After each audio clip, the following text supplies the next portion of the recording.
The poor single dad returned a lost wallet. Then the CEO saw an old family photo. Inside, Noah Bennett had $11 in his bank account and a daughter who needed new shoes. He knew the exact number because he had checked it 4 times that morning, as if staring at the screen long enough might make it change. It never did. $11, one daughter, one overdue rent notice folded into the pocket of his jacket like a wound he refused to look at directly.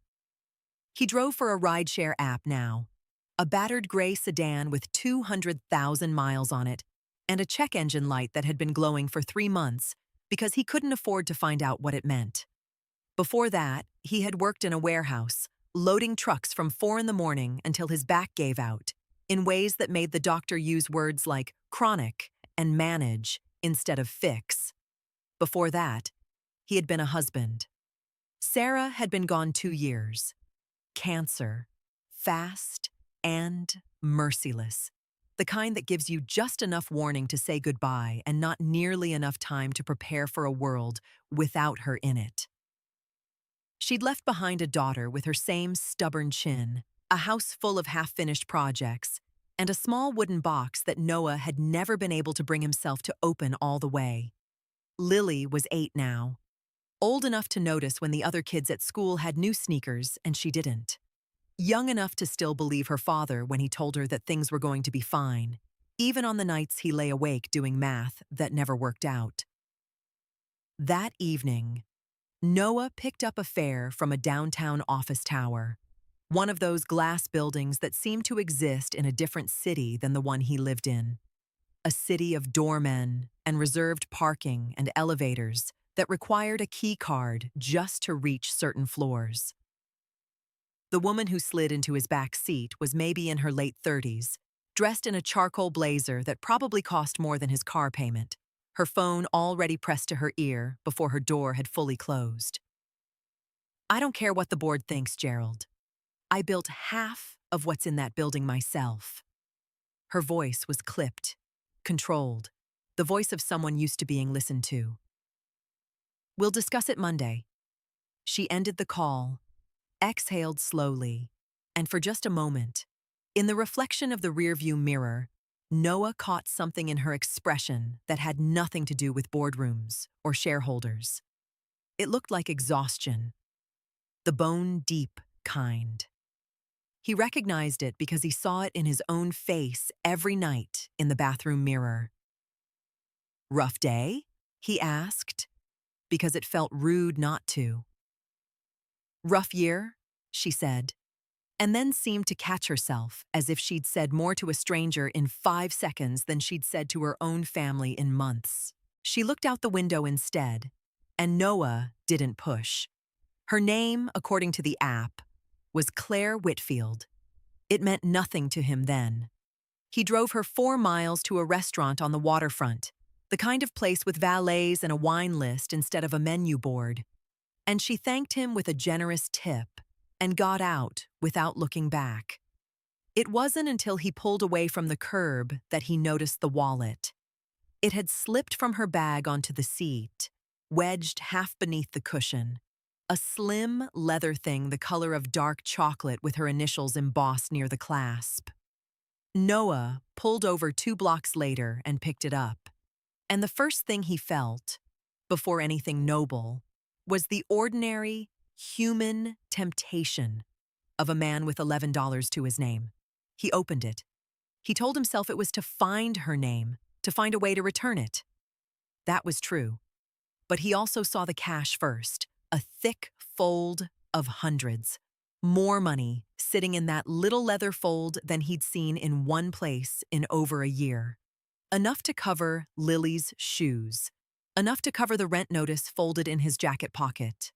Enough, maybe, to buy himself 1 full night of not doing math in the dark. He sat there in his idling car for a long moment, the engine light blinking its quiet accusation on the dashboard, and he thought about Sarah. Not in some dramatic, cinematic way, just a simple, exhausted thought, the kind that comes to you when you're tired and alone and trying to decide what kind of man you're going to be. She used to say that Lily was watching everything, even when it seemed like she wasn't. Especially when it seemed like she wasn't. Noah closed the wallet, cash and all, and turned the car back toward the restaurant. He found Claire Whitfield's assistant first, a young man in an earpiece stationed near the entrance like a sentry, and it took some doing to explain that no, he wasn't trying to sell anything, and yes, he really did just want to return a wallet with all the money still inside it. The assistant's expression shifted from suspicion to disbelief, to something like embarrassment on Claire's behalf when he finally radioed her.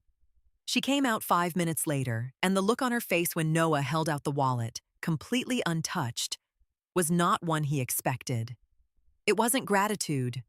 Exactly. It was closer to confusion, the look of someone encountering a piece of evidence that didn't fit her working theory of how the world operated. "You didn't take anything," she said. It wasn't quite a question. "It's yours," Noah said simply. Didn't feel right keeping it. She opened the wallet, checked the cash out of what seemed like pure reflex rather than distrust. And that was when the photograph slipped free. An old one, its edges worn soft, tucked so deep into a hidden fold of the leather that it looked as though it had been forgotten there for years. Riding along behind credit cards and a driver's license without anyone remembering it existed. It landed face up on the pavement between them. 2 children stood in the photo, a boy and a girl, maybe 6 or 7 years old, on the porch of a plain brick building with a hand-painted sign behind them that read, "St. Agnes Home," in peeling white letters. The boy had his arms slung protectively over the girl's shoulders. Both of them were laughing at something outside the frame. Noah bent to pick it up before Claire could, meaning only to hand it back to her. And then he stopped. He had seen that photograph before. Not a similar one. That one. The same porch. The same peeling sign. The same laughing girl. Because a torn half of that exact image sat inside the wooden box on his closet shelf. The box he could never quite bring himself to fully open. The box that had belonged to his wife. "Where did you get this?"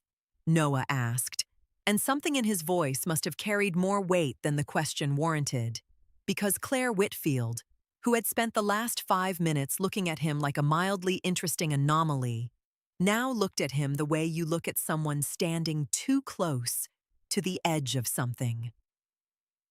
"It belonged to my husband," she said slowly. "Richard.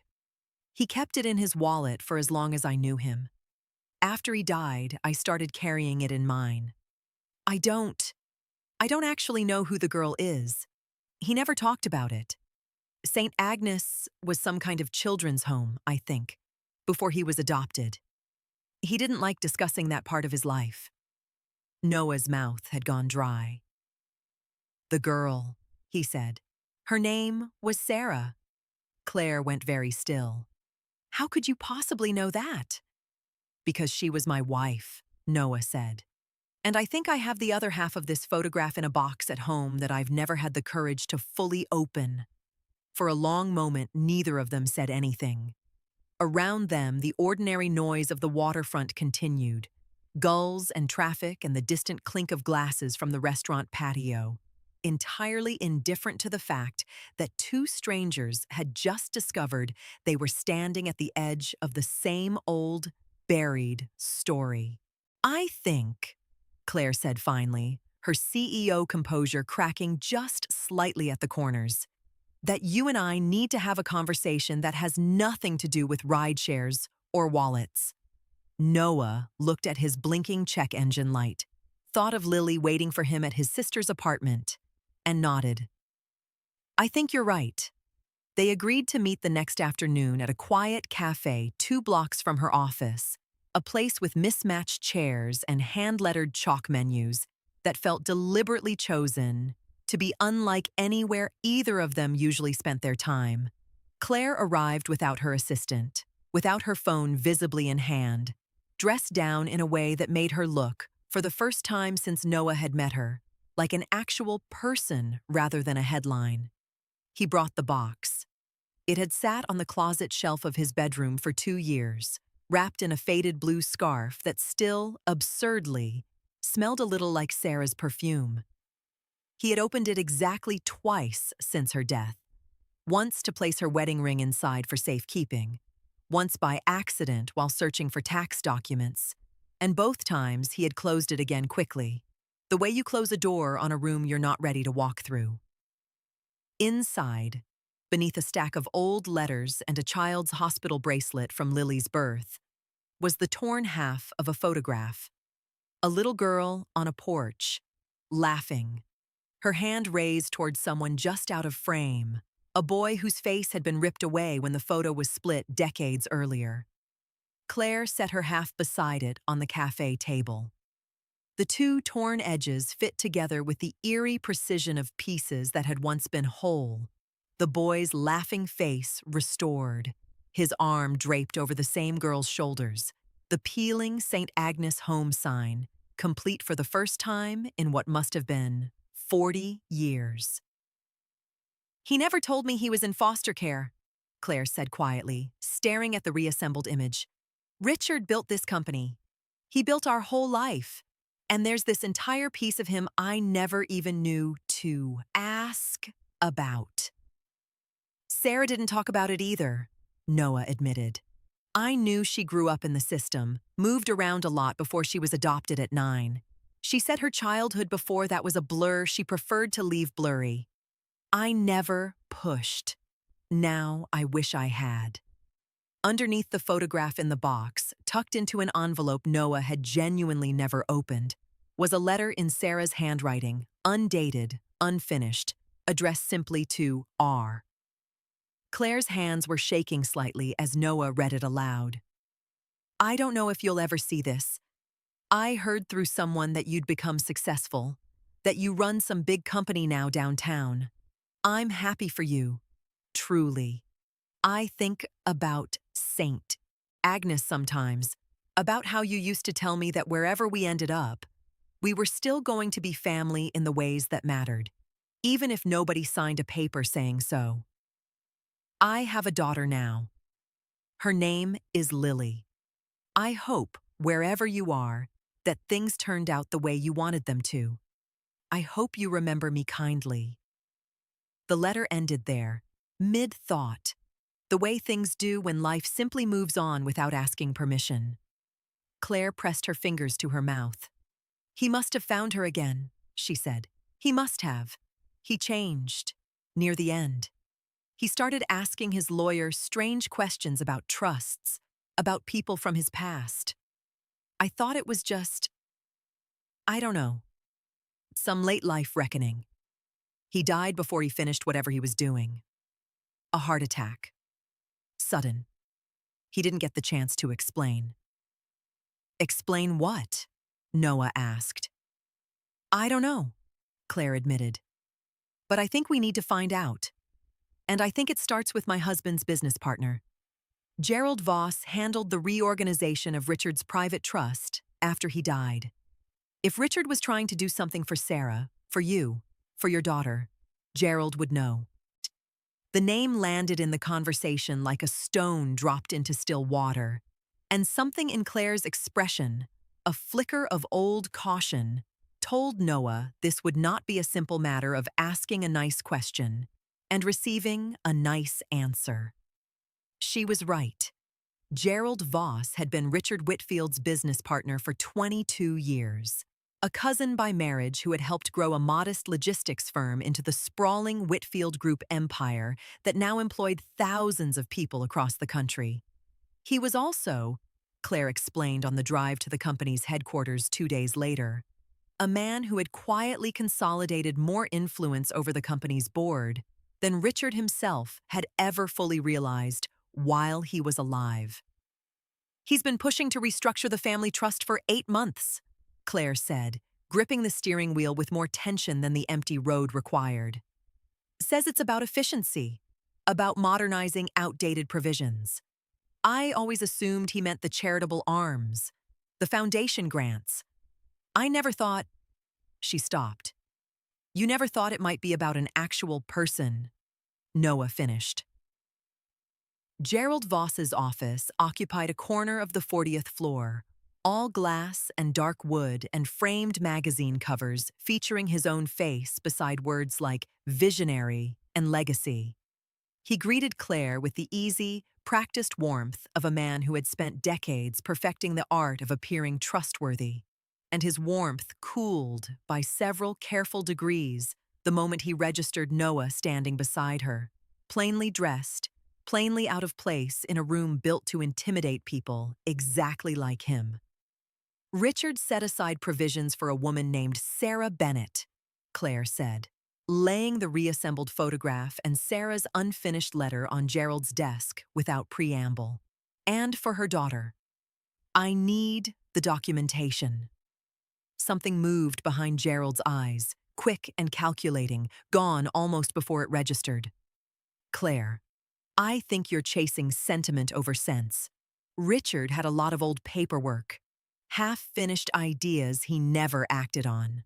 I wouldn't put much weight on a torn photo and an unfinished letter. Then you won't mind pulling the file? Claire said evenly. The trust restructuring is already in motion with the board, Gerald said, his tone shifting, growing firmer, the warmth entirely gone now.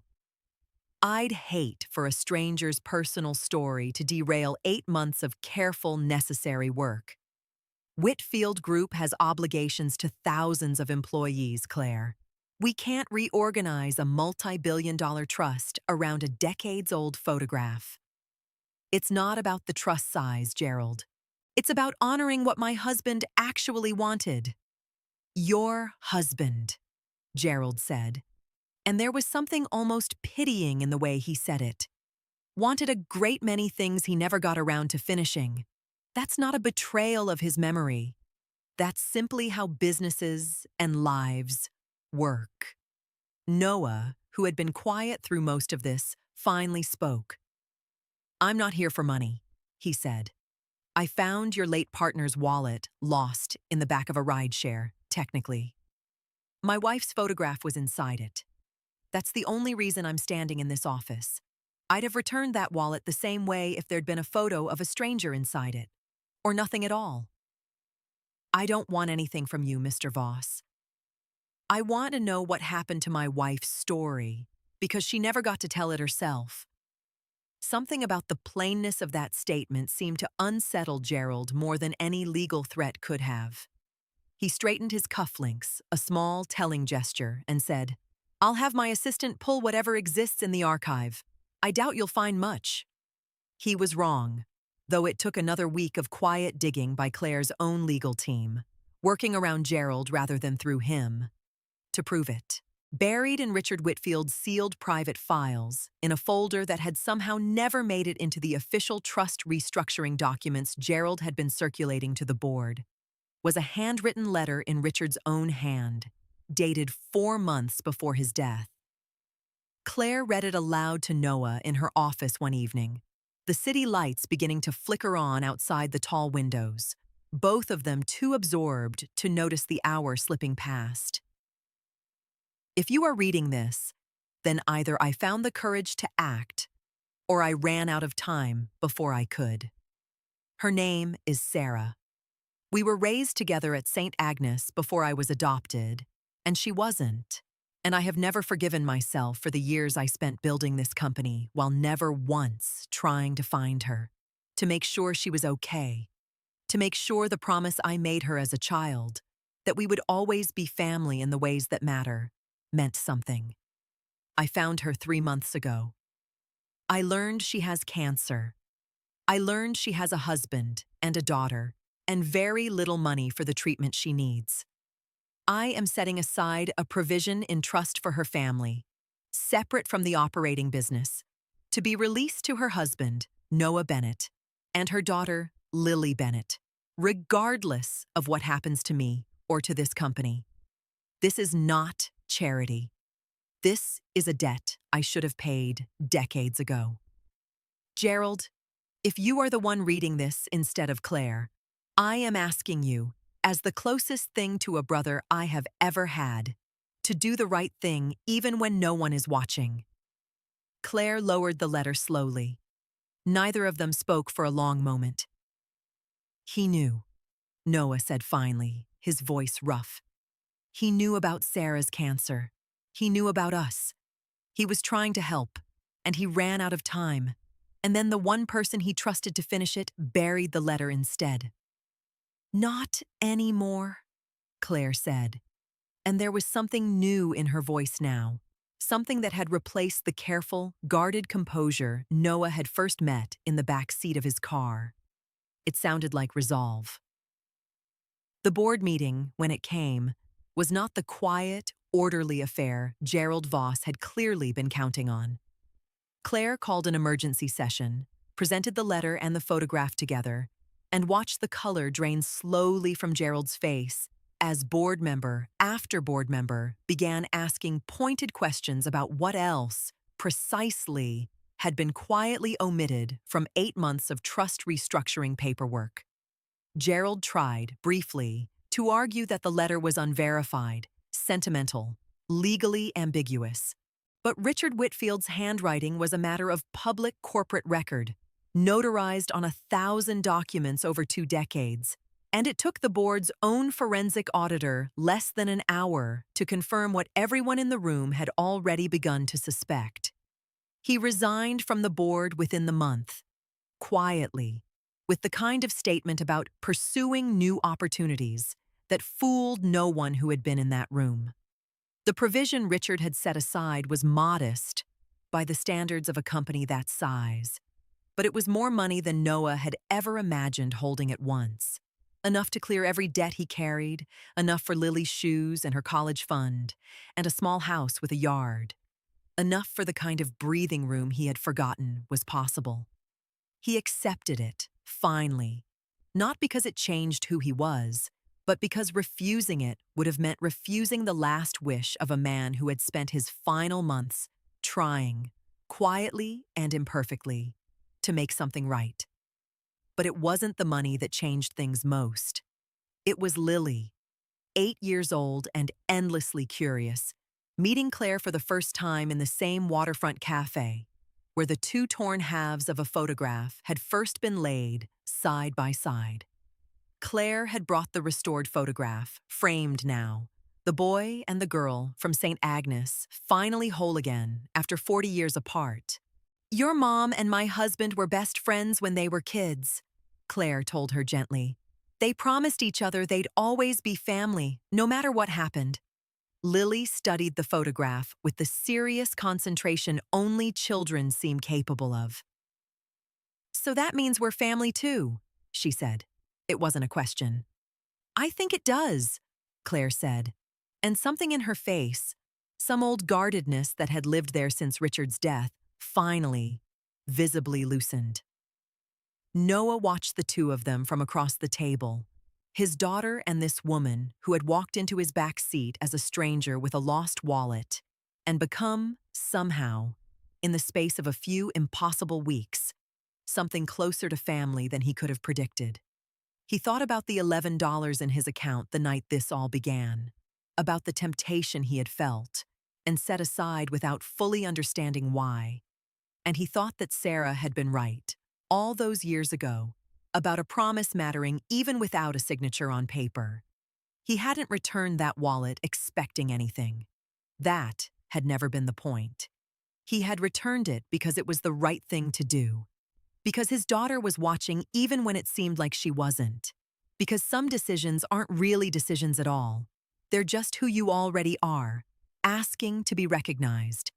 It turned out that honesty, offered freely and without calculation, had a way of finding its way back to you eventually, wrapped in the strangest, most unexpected forms.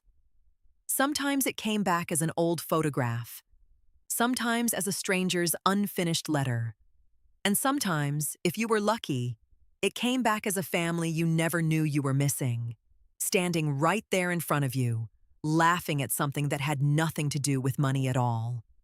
Claire kept the photograph on her office desk after that, no longer hidden in the fold of a wallet, but out in the open where anyone could see it.